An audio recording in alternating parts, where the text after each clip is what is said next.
Assalamualaikum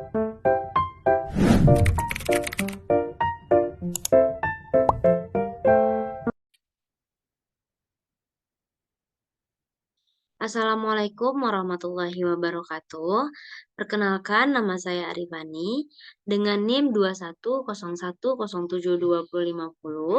berasal dari kelas 2A D3 Akuntansi. Nah, baiklah. Pada video kali ini saya akan menjelaskan materi tentang mata kuliah perbankan, yaitu mengenai perbankan syariah. Yang mana topik-topik yang akan kita bahas pada kali ini, yang pertama mengenai definisi atau pengertian dari perbankan syariah, yang kedua fungsi dari bank syariah, yang ketiga perbedaan antara bank syariah dengan bank konvensional, dan lain-lain.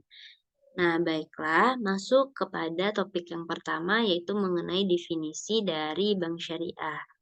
Menurut Undang-Undang Nomor 21 Tahun 2008, bank syariah adalah bank yang menjalankan kegiatan usahanya dengan didasarkan pada prinsip syariah. Dan menurut jenisnya, bank syariah terdiri atas 3. Yang pertama, bank umum syariah.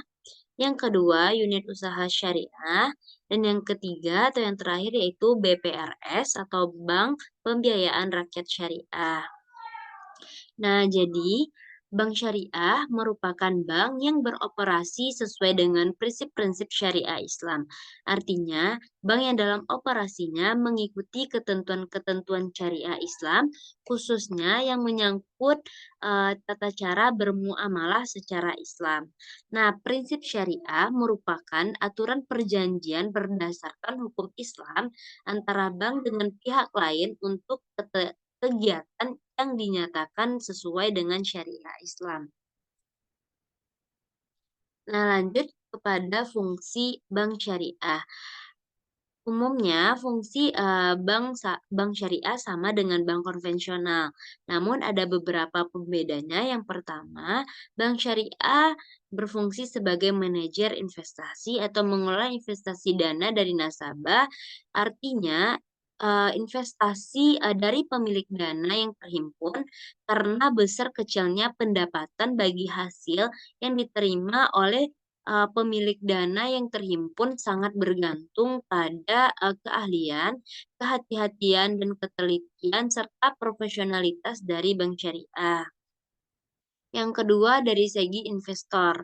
Nah, bank syariah menginvestasikan dana yang tersimpan pada bank tersebut dengan jenis pola investasi yang sesuai dengan syariah. Yang ketiga, jasa keuangan. Bank syariah merupakan layanan clearing, transfer, pembayaran gaji, dan sebagainya seperti letter of guarantee dan wire transfer. Kemudian fungsi yang keempat yaitu adanya fungsi sosial. Artinya bank syariah memberikan pelayanan sosial melalui dana KOR dan dana sumbangan sesuai dengan prinsip Islam. Nah, selanjutnya yaitu mengenai karakteristik dari bank syariah. Ada 3 karakteristik. Yang pertama, maslahat. Artinya, bank syariah bermanfaat dan membawa kebahagiaan bagi seluruh aspek kehidupan. Yang kedua, yaitu variatif. Produk yang dikeluarkan bank syariah sangat bervariasi. Yang ketiga, yaitu adanya fasilitas yang memadai. Nah, selanjutnya yaitu ada syarat transaksi sesuai dengan syariah. Yang pertama yaitu tidak mengandung kezoliman. Yang kedua, tidak mengandung unsur riba.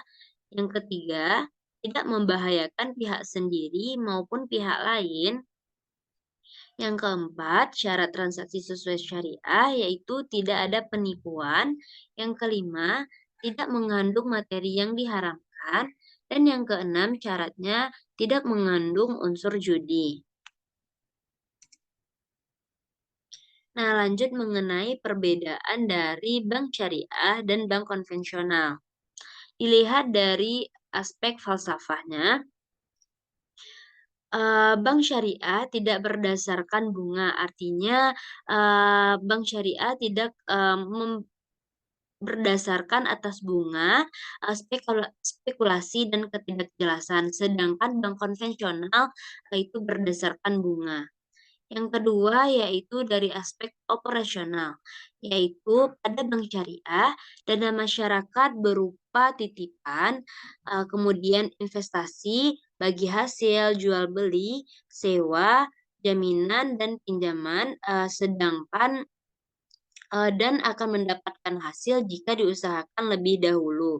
Sedangkan bank konvensional, menggunakan, yang namanya, perangkat bunga. Yang ketiga yaitu dari aspek sosial. Aspek sosial dari bank syariah itu dinyatakan secara eksplisit dan tegas, sedangkan bank konvensional tidak tersirat secara tegas. Kemudian dari segi organisasi, bank syariah harus memiliki DPS atau Dewan Pengawas Syariah, sedangkan bank konvensional tidak harus memiliki DPS.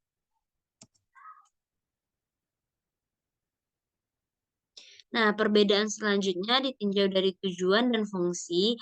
Bank syariah bertujuan yaitu untuk profit dan falah oriented. Artinya, eh, kemakmuran dan kebahagiaan dunia akhirat. Sedangkan bank konvensional hanya kepada keuntungan atau profit oriented. Selanjutnya, masalah denda. Denda pada bank syariah tidak ada aturan mengenai denda, melainkan akan melakukan kesepakatan bersama jika seorang nasabah melakukan pembayaran yang terlambat. Nah, sedangkan bank konvensional terdapat denda jika nasabah terlambat. Besaran bunga atau denda meningkat bila tidak membayar hingga waktu yang telah ditentukan. Nah, selanjutnya yaitu perbedaan dari hubungan dengan nasabah. Bank syariah menyebutnya dengan kemitraan, sedangkan bank konvensional menyebutnya dengan debitur dan kreditur.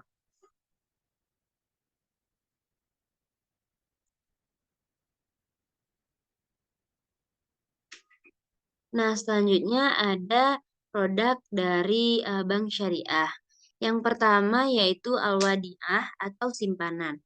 Al-wadiah atau dikenal dengan nama titipan atau simpanan, yaitu merupakan prinsip yang murni dari satu pihak ke pihak lain, baik perorangan maupun badan hukum yang harus dijaga dan dikembalikan kapan saja bila si penitip menghendakinya. Yang kedua yaitu mudharabah. Mudharabah adalah bentuk perjanjian kerjasama antara pemilik harta dengan pengelola harta. Artinya, ini sama dengan akad dari perjanjian. Yang ketiga yaitu murabahah. Murabahah merupakan kegiatan jual beli pada harga pokok dengan tambahan keuntungan yang disepakati. Yang keempat, produk bank syariah yaitu salam atau pembiayaan di muka. Artinya pembelian barang yang diserahkan di kemudian hari, sedangkan pembayarannya dilakukan di muka. Prinsip yang dianut ini adalah harus diketahui terlebih dahulu jenis, kualitas, dan jumlah barang dan hukum awal pembayaran harus dilakukan dalam bentuk uang. Selanjutnya yaitu ada istisna atau pembiayaan bertahap. Ini merupakan bentuk khusus dari akad salam. Oleh karena itu, ketentuan dalam istisna mengikuti ketentuan dan aturan-aturan dari salam. Pengertian al-istisna adalah kontrak penjualan antara pembeli dengan produsen atau pembuat barang. Kedua belah pihak harus saling menyetujui atau sepakat lebih dulu tentang harga dan sistem pembayaran. Kesepakatan harga dapat dilakukan tawar-menawar dan sistem pembayaran dapat dilakukan di muka atau secara angsuran per bulan atau di belakang. Yang keenam yaitu ijarah atau leasing. Adalah akad pemindahan hak guna atas barang atau jasa melalui pembayaran upah sewa tanpa diikuti dengan pemindahan kepemilikan atas barang itu sendiri. Nah, yang ketujuh yaitu wakalah atau amanat. Wakalah atau wakilan artinya penyerahan atau pendelegasian atau pemberian mandat dari satu pihak ke pihak lainnya. Produk bank syariah yang kedelapan yaitu kafalah atau garansi. Al-kafalah merupakan jaminan yang diberikan penanggung kepada pihak ketiga untuk memenuhi kewajiban pihak kedua atau yang ditanggung. Yang kesembilan ada hawalah atau anjak piutang. Hawalah merupakan pengalihan utang dari orang yang berutang kepada orang lain yang wajib menanggungnya. Atau dengan kata lain, pemindahan beban utang dari satu pihak kepada pihak lain. Dalam dunia keuangan atau perbankan, ini dikenal dengan kegiatan anjak piutang atau factoring. Nah, yang ke-10 yaitu ada RAN atau gadai. RAN merupakan kegiatan menahan salah satu harta milik si peminjam sebagai jaminan atas pinjaman yang diterimanya. Kegiatan seperti ini dilakukan untuk jaminan utang atau gadai. Nah, baiklah, mungkin sekian dari saya. Mohon maaf atas segala kekurangannya. See you next video. Assalamualaikum warahmatullahi wabarakatuh.